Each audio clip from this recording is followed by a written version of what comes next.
I would like to wish our Prime Minister Sir, Narendra Modi Sir, wish you a very, very happy birthday, sir. We are looking forward a lot from you, and good luck to you.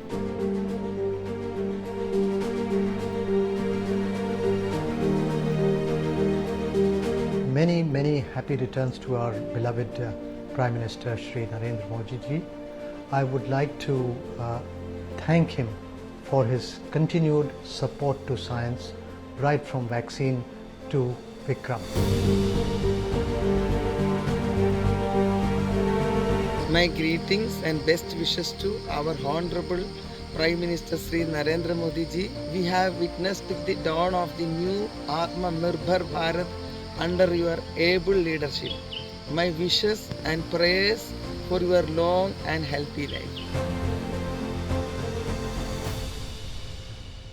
Namaste, Jai Hind, and welcome to this very, very special effort, ladies and gentlemen. As Prime Minister Narendra Modi turns 73 and it coincides with the Vishwakarma Day, there is a huge celebration that's planned as they unroll a massive, ambitious scheme to further skill Bharat. Those who are the builders, the building blocks, to empower them, strengthen them, skill them further. But the person who's seen a rise, which is phenomenal, a story that starts from a Karyakarta and a Pracharak of the RSS and then into the BJP, and then rising to become the Chief Minister of Gujarat multiple times, and then have 2 successive terms as Prime Minister of Bharat. The phenomenon that is Prime Minister Narendra Modi, there is a lot that goes on and there is a graph. In this very special effort, we will try and connect with those people who often prefer to remain in the shadows, but they are people who have seen Prime Minister Narendra Modi at close quarters, worked with him, been associated with him for decades. Let's try and understand from him and from them what makes him special. Why is it that he's been able to become who he has become today? Perhaps the most approved Prime Minister across the world. Let's try and go first across to very, very special guests, people who have immense respect for and people who have been very closely associated with the Prime Minister and have been tracking him from his early days. Joining us now is the Foreign Affairs Department Chief, Overseas in charge of the BJP, Shri Vijay Chauthaiwale ji, and also Uday Mahurkar ji, who's not just the Information Commissioner, but more importantly, he is an author, a veteran journalist, and somebody who has been associated with Narendra Modi ji since 1987, if my memory serves me right. So Namaste and Jai Hind, gentlemen. Thank you very much for your time. Let me first ask you, Uday ji, if I may, and with Vijay ji's kind permission, Uday ji, when did you first meet Prime Minister Narendra Modi? Who was he then? And how have you seen his graph evolve? You see, I first met him in 1987. This was a time when I was with Indian Express and about to switch over to India Today. And Modi ji had joined, left RSS and joined Gujarat BJP as a Sangathan Mantri, Organization Secretary of the State Unit. That's the time I met him. I had a chief reporter called Kirit Bhai Bhatt, who was my mentor. He was the one who told me first that there is a very energetic BJP organization secretary who has taken over in Gujarat. Let us go and meet him. So my office was very close to the office of the BJP, where Mr. Modi used to stay and function from. So we went to meet him in the evening, and we had a very nice conversation with him. He was very energetic, very well informed, very authoritative on the subjects on which he spoke. And I still remember while this office was on the first floor, while coming down, my chief reporter Kirit Bhatt told me that Uday, I think this man is going to be a big leader in future. He's got all the qualities. That is what was his assessment in a talk of about maybe 25 minutes, maybe 30 minutes. That was my first meeting with him. Vijay ji, for you? Well, I was a master student in Gujarat, and that time Shri Modi ji was Sangha Pracharak, Vibhag Pracharak, in fact, in Ahmedabad. So in those 2 years, I met him couple of times, but those were kind of a casual meets and introductory meets. but he remembered me, and after several years I went back to Gujarat when he became Chief Minister, and my substantive interaction with him started only after he became Chief Minister. But thereafter, what was your first impression, Vijayji, if I may ask you? And did you ever think that he will grow to become the leader he has become? See, couple of things which are very peculiar about Shri Modi ji is that he is a very good listener, a rare quality among the politicians. The second is that he is always ahead of time. I remember when I was in US and he also came there, those days when no one was even talking about desktop computers, he was talking and inquiring about the laptops. And that is in 80s, I am telling, and early 90s. Third is that because he thinks he is ahead of time, he can do some long-term planning and plan everything in detail, how to achieve that goal or objective. And fourth is, of course, he is a very gentle-hearted leader, a mentor for Karyakartas, and I have seen several instances where he has shown enormous empathy and compassion for many people across Gujarat and across India, and even abroad. They say he has an elephantine memory, Vijayji. Is that true? Before I bring Udayji back, let me just absolutely ask. Yeah. There is absolutely no question, and I have seen it multiple times in foreign visits. Suddenly he would recognize someone and started talking in Gujarati, and then that lady or that person would say that I am meeting Modi ji after 15 years, after 20 years. Even in recent Sydney trip, I remember the message came that he has asked her to locate one Gujarati lady who he was knowing that she stays in Sydney. So we started looking for her, and it was a very common name, so it was very tough time for us to locate that lady. Finally we realized that yes, she was there in Sydney, but unfortunately she passed away last year. So the question I asked that why Prime Minister is so keen to meet her. So I came to know that when during emergency, when Modi ji was underground, he used to stay with that family near Vadodara. And after that they didn't have any contact, but he simply came to know that later on she moved to Sydney with her sons. So he keeps such a long association alive, and even though this lady herself was no more, Prime Minister Modi ji met her both sons and had a very good chat in his busy schedule in Sydney. So this is the kind of lifelong connections and the relations he maintains, and that I guess is very unique about him. Absolutely. If I may bring in Uday Mahurkar ji back, turbulent times in the 90s, and then as he became Chief Minister in Gujarat, you have tracked that too. Did he conduct himself ably? How would you look back at that time, Uday ji? You see, I will add to what he has said. You see, he is a great planner. You see, if you look at Chhatrapati Shivaji's success in life, it was due to great planning and a certain adherence to Chanakya Niti. I believe Narendra Modi is one of the biggest exponents of Chanakya Niti after Chhatrapati Shivaji, if I can say so, being a student of history.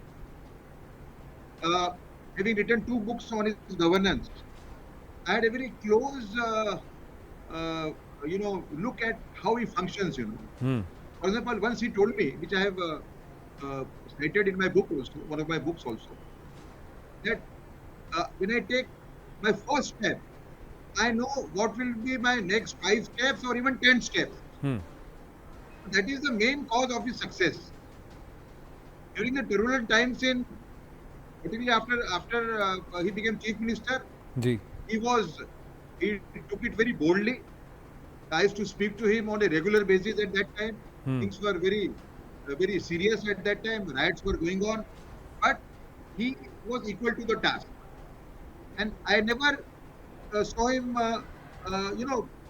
getting rattled by anything. So that is a very big quality. He's composed. He thinks, as our friend said, he's a great listener, and he's a great planner. But is he a that hard issue. taskmaster, Vijay ji? These are some of the absolutely, yeah. और उन्हें गुस्सा आता है? Means it's a human nature, but I have very rarely seen him getting angry. But he is, of course, quite frank in giving his opinions, and there is no question about it.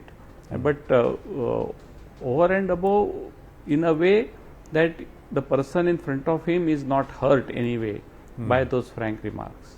Let me ask you, he turned 73.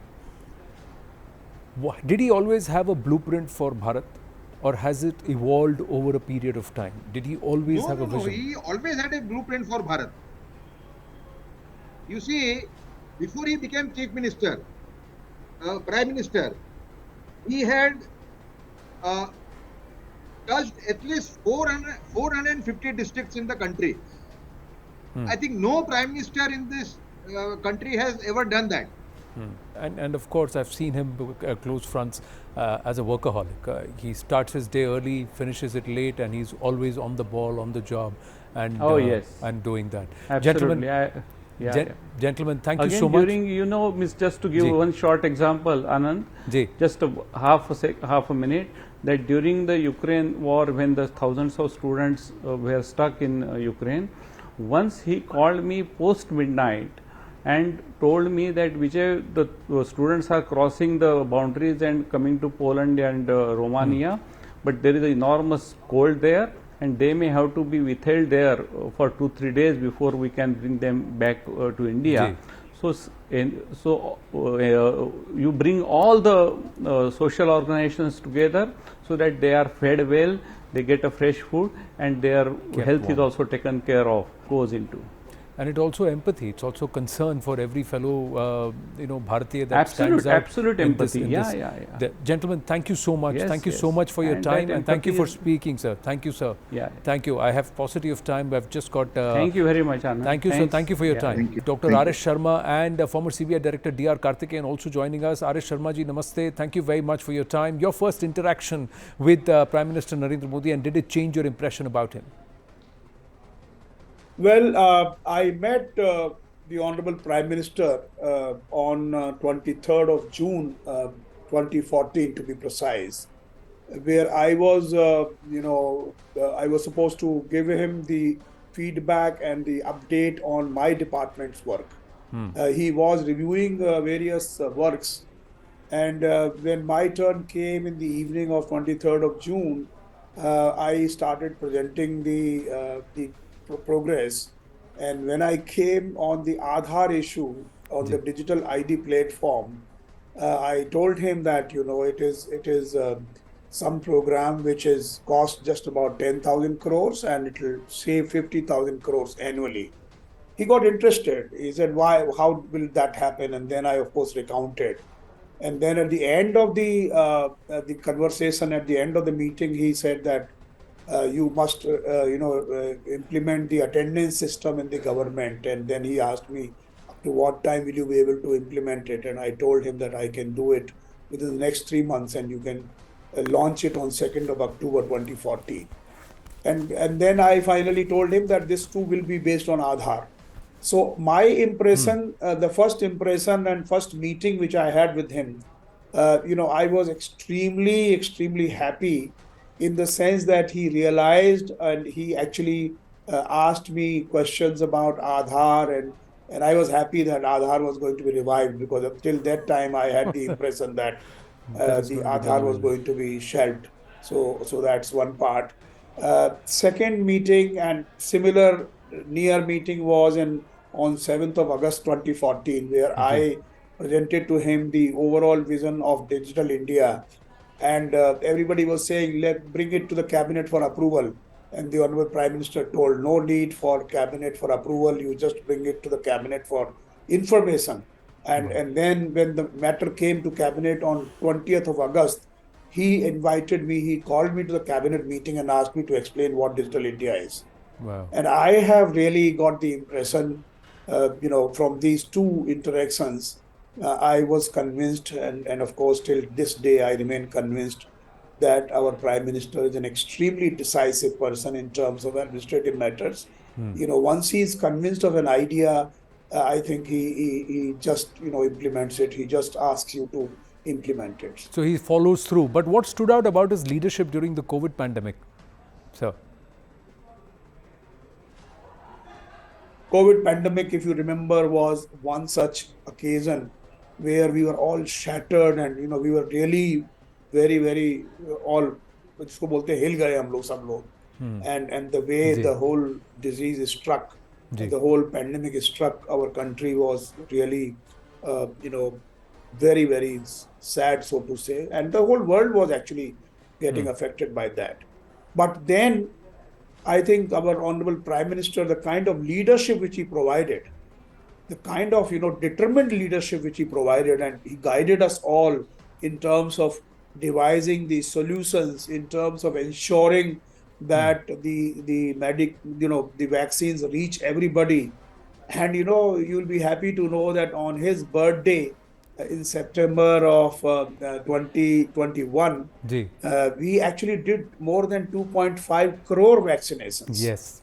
So his actually leadership is simply unparalleled in terms of his determination and also his capacity to motivate all of us in doing things. And he never allowed us to get pessimistic. He was always saying, "Oh, this we can control it.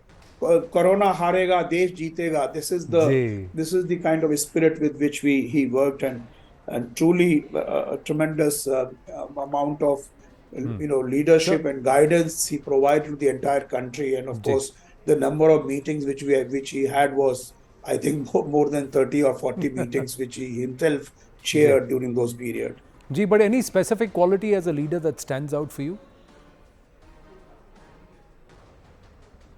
In my view, I think he's very clear in his mind. He's very decisive. Once he's convinced that he's completely outcome-oriented person. He wants the results. He just does not want some kind of theoretical stipulations and stuff like that. So I think that's something which makes him an extremely capable administrator and a leader. And he actually instills confidence in his subordinates and the people who are working with him. So these are some of the best qualities which he has. And of course, another very important quality which I found in my interactions is that he's an extremely patient listener. When you go to him and when you talk to him, honestly, after a couple of minutes, you forget that he's the Prime Minister and you are merely a secretary or something like that. He basically makes you feel so comfortable, so easy that you can actually speak your mind. He never kind of hinders you in speaking. So I have had to take certain negative positions at some points in time in my TRAI days, and he completely appreciated that. And he basically, I felt very happy that he allowed me to put forth my point of view.